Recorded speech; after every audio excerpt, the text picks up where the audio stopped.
We good. We good. All right, here we go. We back. Here we go. We're back. We back. We back. Just like that. And we got microphones.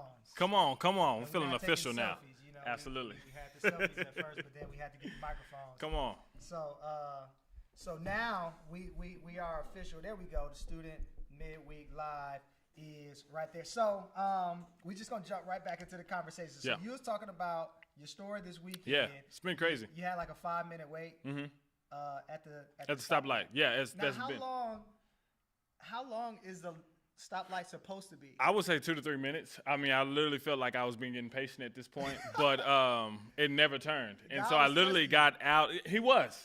So I got out of the turning lane and just went straight with everybody else. Oh, so you didn't even wait The on whole it. cycle went by. They went, and I was still sitting there. Oh, So I was yeah, like, at that's this wrong. point, I'm going to That's just get wrong. out of the lane and just go on.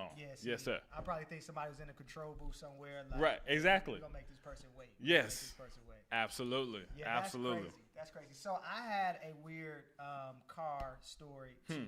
So it was, we were leaving church. I was leaving church too. Okay. And so I try to, let my car run. I Yeah. ran back into church, and then I was gonna get back to my cell. Let all my windows down. So I got into the car. Yeah. Let the windows back up. Uh-huh. They all came up except for my back window. So it just stayed down the whole time. It stayed down the Bruh. whole time. So I'm like, literally the whole way home, I'm trying to get it up. Yeah. I get home. Yeah. The window comes up. Uh-huh. So then I end up picking up. So my cousin was in town. So I had my cousin. They were, and I was driving Yeah. somebody around. Yeah. And they let the window down. And so you couldn't get it back. I Yep. couldn't get back up. I remember that. I remember those days I where couldn't get me and my back wife up. drove a car that the windows just didn't They roll just, up. So my car literally right now. That's the is struggle. The window. That's the still struggle. down. The struggle I is gotta real. Figure it out. The struggle I'm is gonna be real. a handyman this week, and I'm gonna be working on a car because Yeah. apparently my window. For sure. is crazy. Absolutely. It's crazy. What else has happened this week, Pastor Aaron? It's been a lot of things happening this week.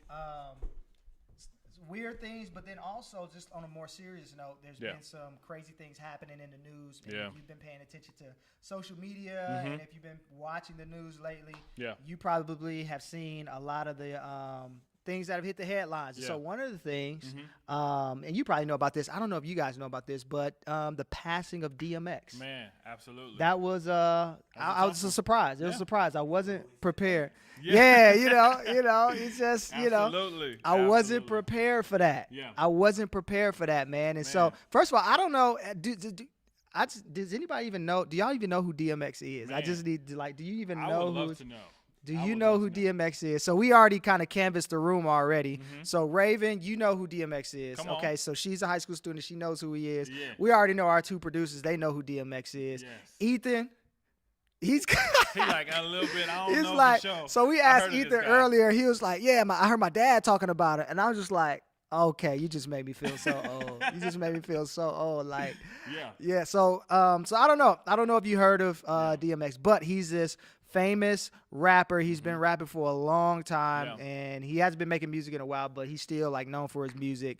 And he had a lot of struggles. He did. He had a lot of struggles, and as a result of his struggles, he passed away, and the whole industry, social media, everybody's Yeah. been responding. Absolutely. But one of the things that I think about is how genuine of a person he was. For sure. That's So good, man. so he was a rapper, and he rapped about everything that rappers rap about. Yeah. But there's these videos of DMX, and he's like praying, Yeah. and he's talking about God, and he's talking about like a relationship with Christ, and Wow.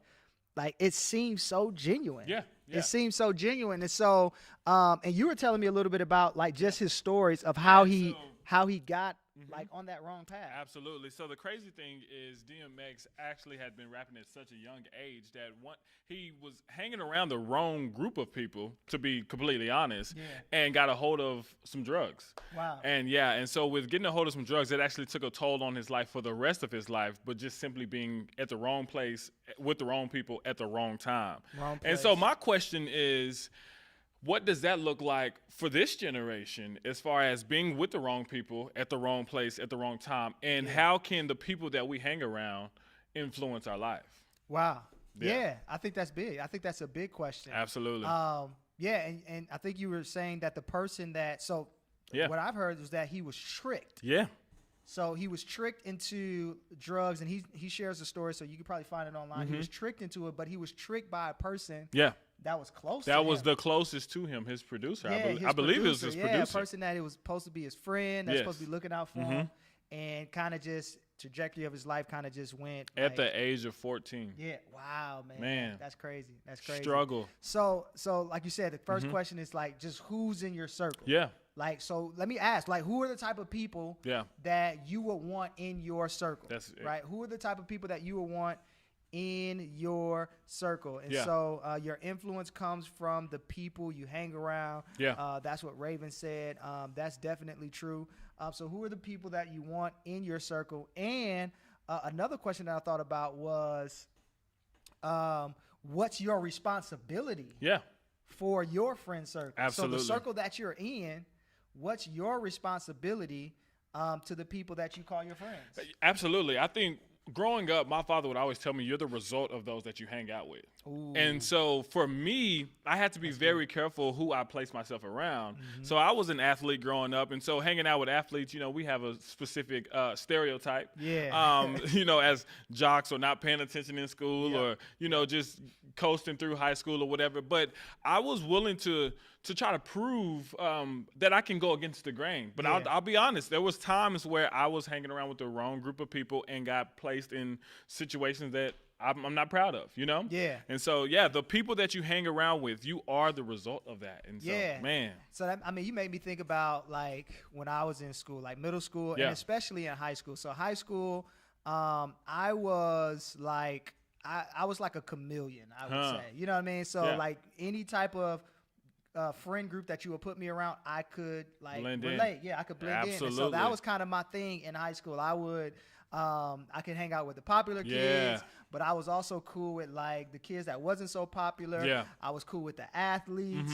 I was cool with the people that was, like, from the hood. You know what I'm saying? Like, so how did that play a toll when situations happen? How did that? Yeah. So now that I think about it, I realized that I always, and so it's probably more of like a follower type of mentality or type of perception. Yeah. But I always took, to your point, I always took the culture of the people I was hanging around That's at good. the time. So when I was with, like, the hood dudes and they were doing hood things, like, I got caught up in that. You know absolutely. what I'm saying? But then when I was with, like, the kids who wasn't in trouble and they kind of had their head on straight and they were doing the right thing, right. I literally noticed that I wasn't in Now as watch much this. Let me flip this, right? So I grew up in a family that went to church all the time. Yeah. Right? My dad was a pastor growing up, and so I was always in the church and just constantly. Anytime the church was open, I was there. But watch this. I found good friendship with those that didn't go to church much. Okay. And where my struggle came in is I would try to,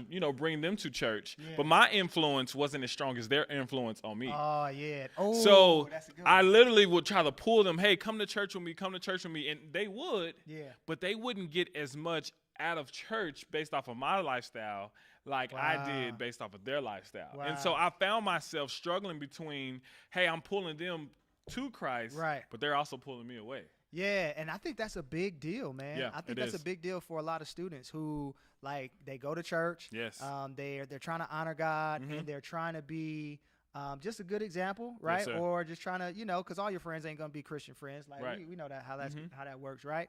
And you try to bring your friends to church, but then, like, you can feel that you're being more influenced by them than they're being influenced by you. So how do you how do you navigate that? How do you deal with that? Do you just cut off those people altogether, or do you take a different approach? Do you stop inviting them to church? Yeah. You know what I mean? 'Cause it's So I would say I wouldn't stop inviting. I mean, that's our job as believers, right? Okay. And so I wouldn't stop inviting, but you have to be strong in your faith, right? Yeah. Because the moment you're strong in your faith and as well as your identity, it's so much easier to say, hey man, let me come along with me. Let me walk with you with what you're going through instead of blending in or just being a part of everybody else or the group just because it's the popular Yeah, now thing I to do. can say I do remember moments and times where certain friends that were not, and so I had church friends too. Yeah, so I man. was friends with everybody. So Yeah. any type of group there was, like, I was probably cool with them. Yeah. But there were times, and I wanted to like live for God as a teenager.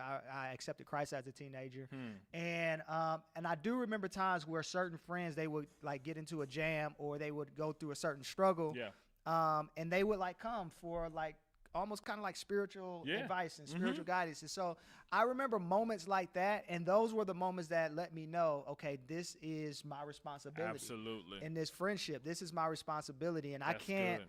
you know, I can't jeopardize my responsibility for the sake of the type of image I want, or you know, to try to be somebody that maybe that I'm really not, and maybe God is calling me to. Could you imagine DMX's life if he never was around those that did him wrong?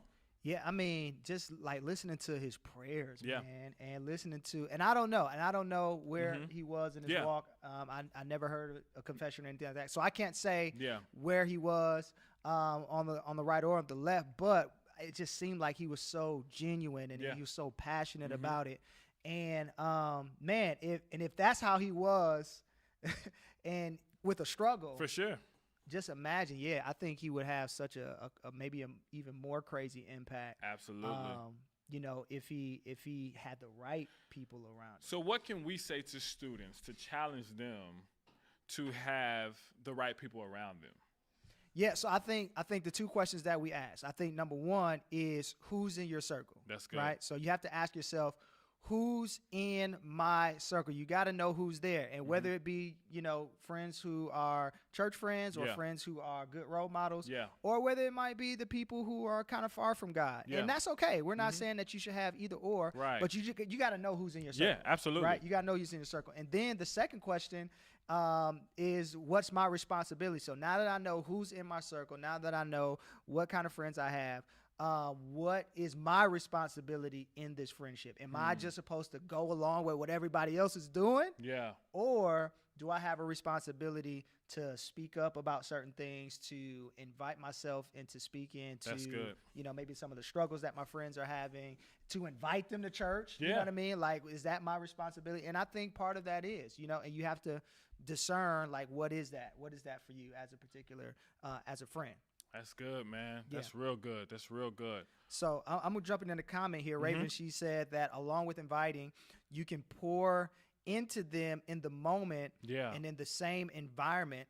This comes naturally after you develop your own relationship with Jesus. So that's really good. That's Raven. good. Yeah, that's good. Raven's good. Yeah. Raven's good. We got to get her on camera. Right, yeah. She's real good. She's shaking her head. She's shaking her head, but yeah, she needs I like that a lot. So, so what are the types of friends that every student should have?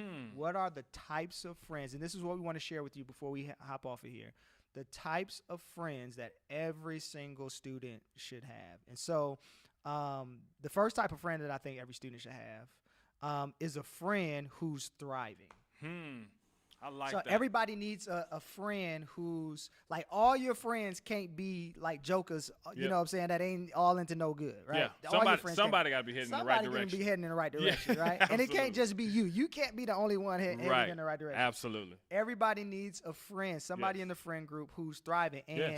And we like to say you always want somebody who's at least two steps ahead. 2 steps ahead. That's good. That's good, because you want to be able to see what they went through and see, hey, can they help me go through this, or can they help me avoid going through something? Yeah. That's good. That's good. Absolutely. 2 steps ahead. I like that. Yeah, you got it. And I so, like that. And then in the same way, I think you always need somebody in your friend group who's struggling. So somebody who's thriving, but then also somebody who's struggling, or in another way, you get somebody who's 2 steps behind. And that's so, really good. you know, you have someone to look forward to, like, hey, this is a model. I want to be like this person. Yeah. But then you also have the responsibility to help somebody else. Pour into them. Yeah, and pour That's into, good. like Raven said, and pour into them so that they can get to where you are. Absolutely. Get to where you are. You know what I mean?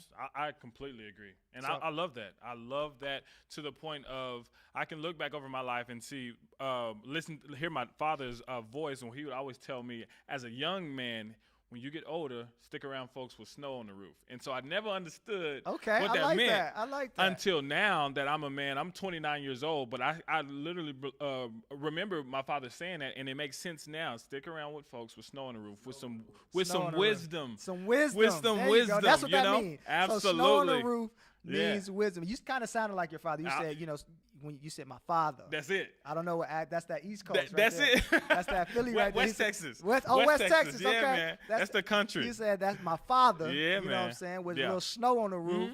But no, that's legit right there. That's it. And so, like I said, it is easier to look at them because now I can see as a husband, as a father, as a man, I can say these people have gone through things that I'm currently going through. Yeah. So they are 2 steps ahead of me. So now I can watch how they go through them, and they can help navigate me through that as well.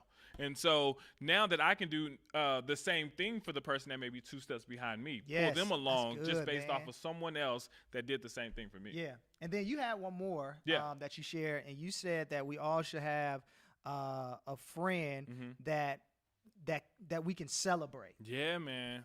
Celebration is huge. I don't think we celebrate people enough. I just really don't. I don't think we celebrate people enough. Like DMX life, for instance, right? To go back to him for a second.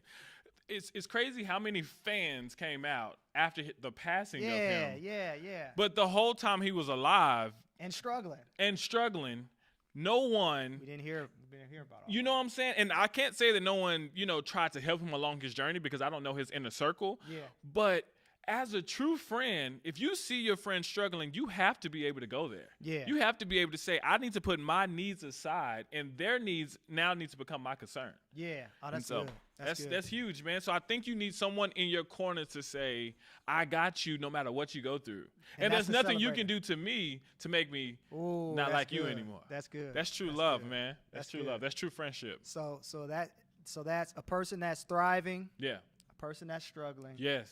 A person that you can celebrate. That's it, man. I like that. I That's like it. that. Cool. So those are the types of friends that every single student needs. So I know it's only Wednesday, so you got the rest of the week to know who's in your circle, all right, and to know what your responsibility is, and make sure you got these 3 types of friends in your circle.